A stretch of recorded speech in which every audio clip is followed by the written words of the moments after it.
salam untuk semua.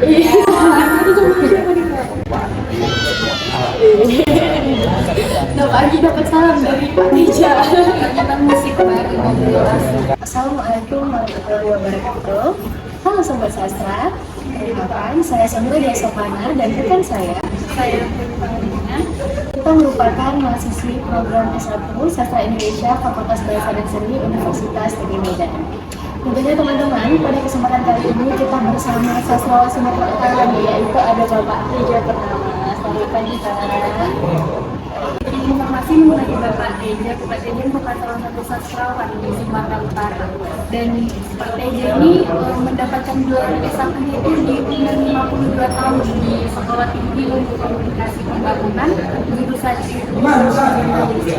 Nah, di usia Pak Teja yang sudah tidak lagi muda, teman-teman, itu menjadi salah satu bukti bagi kita bahwasanya pendidikan itu bebas untuk siapa saja dan kalangan dari mana saja, bahkan tidak membatasi usia, teman-teman. Jadi pada kesempatan kali ini, teman-teman, kita akan membahas karya-karya Pak Teja yang ada dalam kumpulan bukunya Akulah Medan. Ya, selamat pagi Pak Teja. Jadi gimana tuh Pak? Awal yang menginspirasi Bapak bisa menjadi seorang penyair dengan karya-karyanya yang cukup banyak ya kalau kami baca.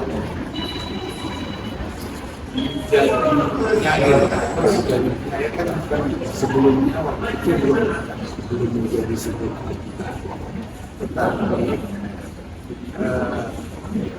betul ayah saya menciptakan sebuah tradisi membaca kecil dari membaca itu. Misalnya dulu ada namanya majalah setinggi kalau salah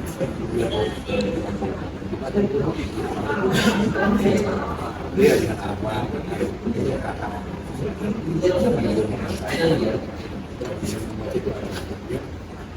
ayah juga banyak buku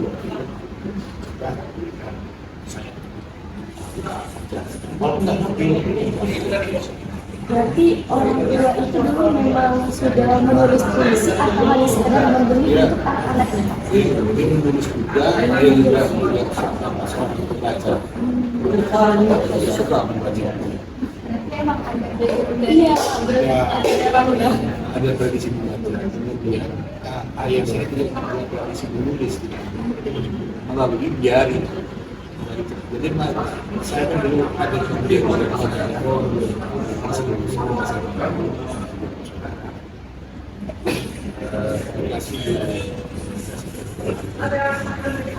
jadi setiap bulan itu dari hari itu diperiksa apa yang paling baik. Paling bagus di situ ayah saya cuma minta tiap hari menulis saja pengalaman sehari-hari dan nilai saya yang paling buruk. Yang malas ya. Dan tradisi itulah yang terus SMP terus ya coret-coret yang cari jauh menyebarkan puisi ke masyarakat dan terus bergerak. Sampai saat ini sampai saya kuliah sampai kuliah menjadi wartawan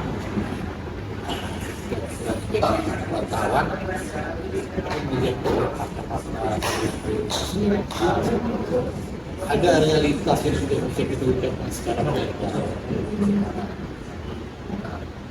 melalui sastra sing ada hal-hal yang saya pun heran kadang-kadang realitas ini juga macam lagi aktif macam enggak realistis, tapi itu menjadi realitas. Misalnya ketika saya istilah ada perkosaan di luar tapi itu kenyataan itu menulis. Kita menulis jadi kenyataan. Karena pengalaman manusia itu melahirkan kata-kata.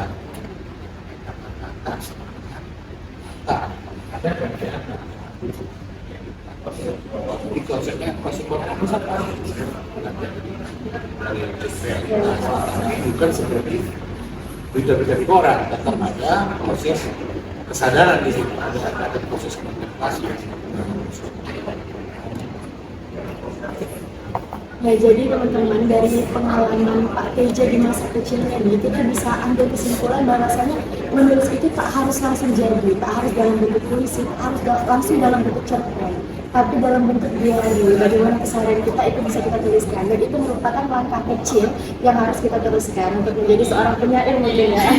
Makanya sekarang ini kita menulis itu, kita mau menulis apa, itu dulu ya, menulis apa dan bagaimana kita menuliskan ya. Kita lebih kecil, kita menulis apa dan bagaimana kita menuliskan. Yang apa ini kita jadikan apa? Jadikan puisi, cerpen, contoh. Ya, itu aja. Biar kita yang jelas, yang sering kita ada berbagai pendidik. Kita harus menguasai apa yang kita tulis, yang mau kita tulis. Sama halnya kita berbicara atau membaca puisi, kita harus paham apa yang mau kita bicarakan. Lalu tinggal bagaimana cara kita menyampaikannya, bagaimana cara kita menuliskannya. Jadi kan Bapak tadi itu dari awalnya Bapak suka menulis dari waktu kecil pergi dengan. Nah, seberapa besar sih pengalaman pribadinya Pak Iko dalam mempengaruhi yang ada dalam Itu karena saya ketika kita menulis, ketika kita kan ada tradisi menulis, berarti ketika kita ada keinginan untuk berkomunikasi. Ya, nah, ketika saya menulis, kebutuhan keinginan berkomunikasi itu dengan siapa saja. Ketika saya menulis, saya merasa ada yang mendengarkan saya, ada yang mendengarkan saya. Kebutuhan itu memenuhi kebutuhan itu secara personal itu. Jadi dia artinya itu menjadi sarana komunikasi yang bersifat personal sekaligus komunal gitu. Nah, kalau untuk Bapak sendiri ada nggak Pak tokoh yang menjadi idola Bapak? Kalau kami kan sebagai sastrawan karena melihat gaya penulisan Bapak yang cukup berat gitu, kadang-kadang aku jadi istilahnya Pak, aku mengidolakan Bapak ini dengan gaya bahasanya. Kalau untuk Bapak sendiri ada tidak yang idola? SD saya sudah membaca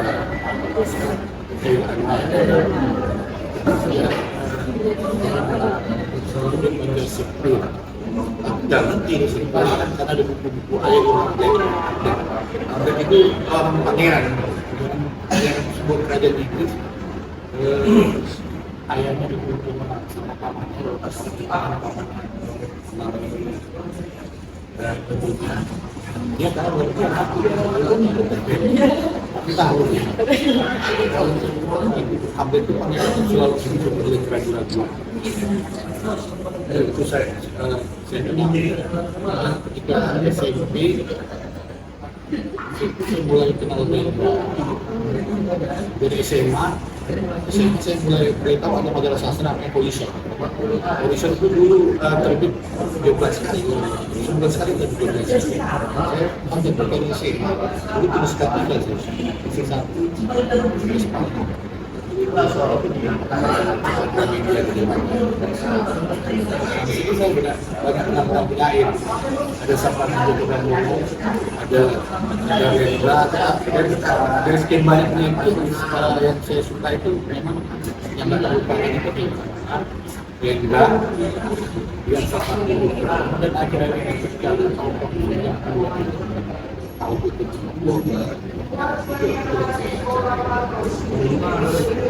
seperti yang dijelaskan Bapak ini menulis secara secara terang-terangan gitu. Itu ada nggak sih tantangan tersendiri dalam Bapak menulis itu?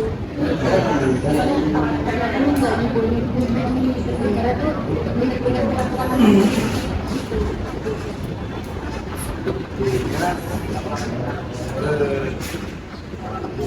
Bukan untuk tidak berterang-terang, artinya kita ingin menyampaikan sesuatu. Kalau verbal itu nggak enak, kalau kurang ajar nggak enak. Gimana letak seni sastranya, gitu kan? Ya, kan? Artinya kita mengungkapkan, kita bicara soal handuk. Kita nggak ada bicara, sebetulnya kita nggak ada bicara handuk. Ada pengertian lain di balik handuk itu apa? Nah, kita sedapat mungkin menggunakan handuk itu atau menggunakan istilah menjadikan handuk itu sebagai simbol atau tanda untuk menyampaikan pengertian yang lain, untuk menyampaikan peristiwa lain. Atau misalnya di puisi Abdullah Medan, misalnya ada apa, orang-orang berotis kelamin dengan darah perawat, isinya masih cross, traffic light. Kan misalnya orang-orang berotis kelamin itu orang-orang apa yang dilemparkan langsungnya, sehingga dia mengorbankan keteraturan atau kesepakatan atau aturan yang sudah dibuat gitu. Itu dilambangkan dengan traffic light gitu kan. Dia menodai keteraturan tadi gitu. Oh, boleh sekali di zebra cross juga ya. Zebra cross tempat pejalan kaki yang diatur untuk pejalan kaki, tapi itu dihajarnya juga. Ada di kampus, di sekolah, itu kan simbol itu sih. Kalau Bapak menggunakannya secara verbal, maka Bapak akan menggunakan banyak kata-kata. Dan sementara prinsip itu dia padat kata, kata-kata yang padat, tetapi dia punya banyak. Bapak kembali ke puisi Akulah Medan. Kan banyak tuh kalimat kata-kata Bapak seperti walau siang malam orang-orang berperang dengan taraf atau uang seperti bintang yang tak kadang-kadang aku tetaplah Medan. Bapak selalu menerangkan aku tetaplah Medan. Sepertinya puisi ini hanya untuk kesenangan Bapak atau ada motif tertentu dari puisi ini? Ada, jelas. Seperti itu lagi ya Pak. Artinya kan harus ada pertanyaan, sebenarnya Akulah Medan itu siapa? Kan ini gitu. Apakah si aku tadi adalah si penyanyinya? Apakah si aku tadi adalah kota Medan? Apakah si aku tadi adalah masyarakat Medan? Atau ketiganya gitu? Ya, baca aja yang artinya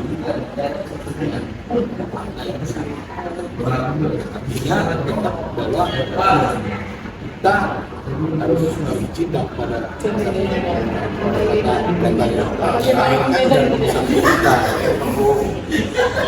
Berarti dengan pernyataan Bapak tadi teman-teman bisa kita buktikan bahwasanya analisis kami selama ini terkait puisi Akulah Medan itu ada yang benar dan ada yang salah. Ya.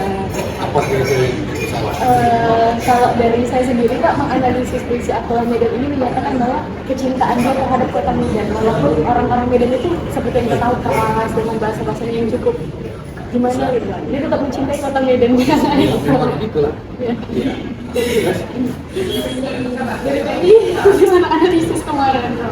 Kalau saya sendiri kemarin itu menganalisis Akulah Medan juga dengan analisisnya bahwa terlalu maraknya pemerkosaan kota Medan. Iya, asal pemerkosaan itu tidak kalian artikan dengan secara verbal, pada jadi pemerkosaan hak asasi manusia, ya jangan diartikan secara verbal. Nah itulah sastra. Saya arti takut Aku pemerkosa ini. artinya Iya, artinya gajimu dipotong atau BPJS itu aktif lagi. Tapi pemerkosa itu. ya, seperti penggalan kata nih dari puisi Kurni Bapak yang menggosok-gosokkan merica ke vagina kekasih, itu sebenarnya apa sih Pak maksudnya? Itu fakta itu. Itu fakta. Emang nyata adanya itu Pak? Iya. Dari mana? Anda pembuktian Bapak? Coba kalian cari sejarah uni kota di kota Medan itu. Itu fakta. bahwa kuli-kuli yang dulu berusaha melarikan diri itu kan dihukum oleh Belanda itu. Kalau yang laki-laki diseret dia mungkin kereta kuda.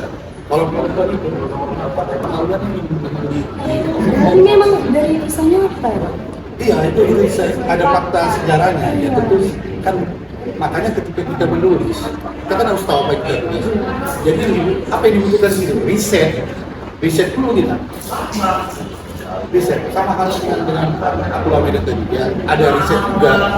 Cuma saya memilih riset jadi buku kumparan perak sejarah pertemuan antara Bupati Bus dengan Putri mendirikan kampung Medan Putri, pertemuan Sumedi dan Madura. Itu kan ada riset di situ. Sama halnya itu yang laki-laki ini ada namanya kuli ordinanti, sebuah aturan yang merugikan kuli waktu itu. Kalau orang itu melanggar kontrak mereka akan disiksa. Apa sih?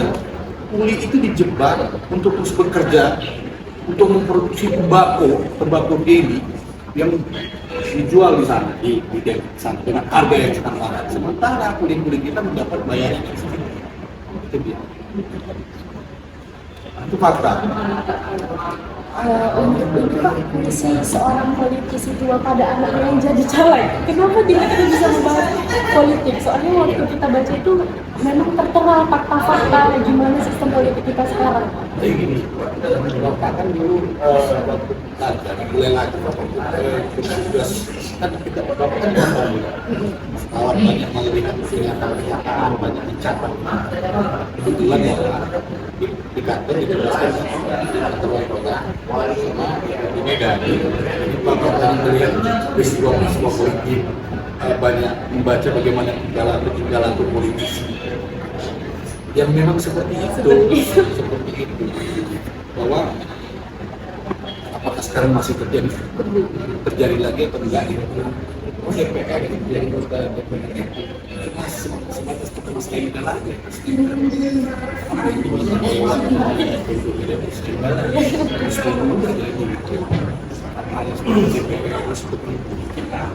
Ini misalnya ada satu masalah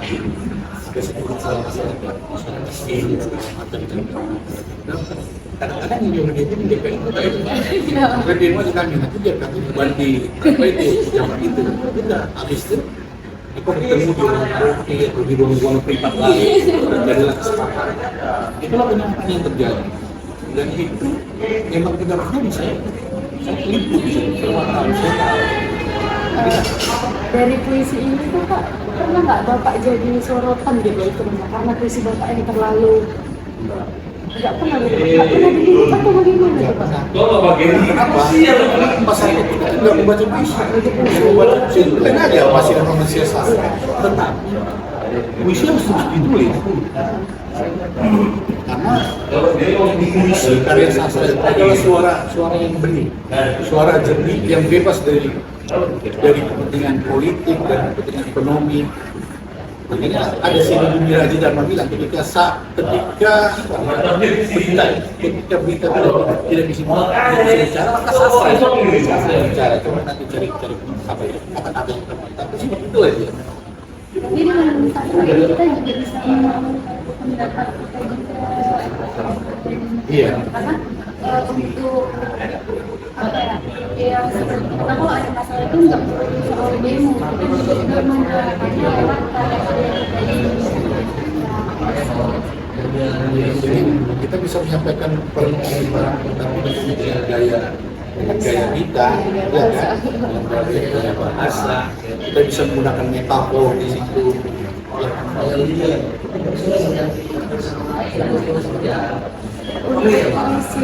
Aku membangun jalan Pak, itu gimana? Emang Bapak yang selama ini membangun jalan dari puisi atau Bapak dikenal orang? Bapak kan kalau sepengetahuan kami dikenal orang dengan puisi-puisi Bapak. Apakah memang itu jalannya Bapak pilih atau bagaimana? Membangun jalan dalam puisi. Coba baca, Membangun jalan dalam puisi karena di kota jalan kian sempit. Artinya kalau puisi bukan presiden. Jadi di situ ada semacam, kalau seandainya aku orang yang mempunyai otoritas, orang yang mempunyai kekuatan untuk menerapkan kebijakan, Aku tak akan berpuisi. mungkin aku akan menjaga posisi untuk menciptakan sesuatu yang baik, akan menggunakan otoritas itu untuk melakukan kebaikan. Nah, aku ditakdirkan sebagai seorang penyair atau penulis lah. Melalui itulah bisa juga melaksanakan menjalankan supaya orang bisa melihat kenyataan di dalam hidup ini, supaya orang bisa melihat kesadaran bahwa hidup ini berharga dengan menghargai manusia melalui puisi itu. Jadi dari ini Dan menjadi kan puisi itu juga sebagai selain sebagai jalan untuk menciptakan harmonisan sosial, juga menjadi cara pribadi penyair untuk menemukan dirinya. Ada menjadi jalan pulang. Jadi ada dia yang personal, ada yang komunal, ya kan? Ada yang personal, ada yang sosial. Belum lah, cepat kali kita ini. Belum kan kita bisa ngobrol tanpa ini. Kan Bapak bilang tadi Bapak menulis itu melakukan riset terlebih dahulu. Iya. Itu berapa lama sih Pak kira-kira waktu untuk melakukan itu sehingga muncullah karya-karya Bapak ini? Tidak lama, karena saya menulis tidak pakai target. Mengalir aja gitu. Kapan aja? Saya kan kan selesai. Saya lagi riset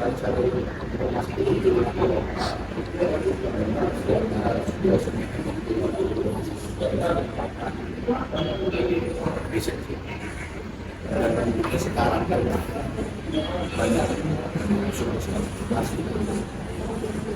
artinya riset itu memang dibutuhkan, bukan hanya untuk menulis. Ya, semua orang membutuhkan riset, orang membuka usaha juga butuh riset. Ya, misalnya gini, kalau lebih di Singapura itu lebih ketat, nggak ada nasi. Tapi Indonesia tetapi menyiapkan nasi. Apa di risetnya orang Indonesia ini nggak, kalau nggak kena nasi nggak hidupnya. Nah, kenyangnya nggak duduk. Itu hasil riset juga ini. Semua harus sama dalam interpretasi puisi, menganalisis puisi, kan riset itu. Ya kan? Bapak, untuk karya Bapak yang pertama kali itu apa Pak? Apa Akulah Medan atau bagaimana? Kalau buku itu aku lagi dan kalau buku, tapi kalau puisi kan lebih banyak dia kan di koran-koran. Koran-koran. Aku lupa betul. Kalau puisi pertama saya apa ya? Cerita tentang pelacur, pejabat yang ke tempat pelacur, kemudian rencana pejabat itu ketinggalan di balik BH, di balik pelacur itu. Istilahnya gimana? Ini rencananya di balik BH pelacur tadi. Itu puisi pertama saya. Ada yang waspada, ada namanya rumit abrakadabra. Dan itu masih SMA kelas berapa itu? Wah, itu bangga kali lah. Itu baru jadi umur waspada gitu. Nah, kebanggaan itu juga yang mendorong memotivasi kita untuk menulis. Tiba-tiba selain diskusi dia ada diskusi lain. Misalnya ada mahasiswa berprestasi, ada anak-anak berprestasi yang juga saya tulis. Ada horornya ternyata. Nah, itu makin motivasi kita untuk menulis gitu. Jelas saya wartawan dan juga berkelihatan terus mendorong. Jadi tradisi menulis, membaca yang dimulai dari kecil itu ketemu di luar rumah. Di rumah udah ada tradisi menulis dan membaca. Di luar rumah tetap lagi tradisi itu dengan konteks yang lebih kompleks lagi gitu. Ini nih Pak, tadi kan Bapak tadi menulis cerpen nih. Kira-kira boleh kasih spoiler dikit nggak sih Pak tentang apa judulnya gitu? Ya salah. Tidak salah. Tapi judulnya apa? Ini cerpen monolog. Saya ada dari monolog. Mungkin pernah apa? Saya posting lagi apa? Gimana? Jadi monolog ini punya kasih, cerita seorang istri suami siap itu gara-gara suami itu adalah terbelakang reformasi Indonesia gagal situasi reformasi. Maksud saya berkata bahwa reformasi di Indonesia itu terusan P itu mulai dari dan masih soalnya termasuk pemicunya. Iya, pemicunya. Dan terjadi question set terhadap mahasiswa. Tarik jilbabnya, ya, diangkat tapi masuk ke daerah.